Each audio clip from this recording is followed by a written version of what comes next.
அண்ணா இங்க பாரு, நேத்துல இருந்து தண்ணி இங்க லீக் ஆயிட்டு இருக்கு, என்னன்னு கொஞ்சம் வந்து பாரு.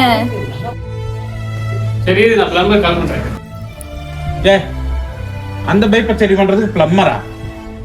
அவன் 1500 கேட்பான், நானே சரி பண்ணிடுவேன். டைட்டா இருக்குது.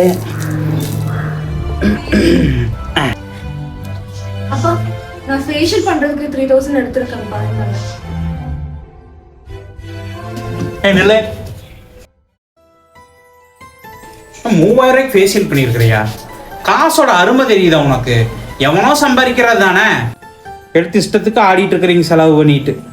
அது இருக்குப்பா, இப்போ என்ன பண்ணிட்டுன்னு கத்திட்டு இருக்கீங்க? 3000 செலவு பண்ணிட்டான், அதுக்கப்புறம் இடி உந்த மாதிரி கத்துறீங்க. ஏன்டாப்பா பேச மாட்டேன்? சின்ன வயசுல இருந்து சிறுக சிறுக சோறு தண்ணி இல்லாம கிடைச்ச வேலையை செஞ்சு சேர்த்தி வச்ச காசுடா. நான் கஷ்டப்பட்ட மாதிரி என் பிள்ளைங்க கஷ்டப்படக்கூடாதுடா, அதான்.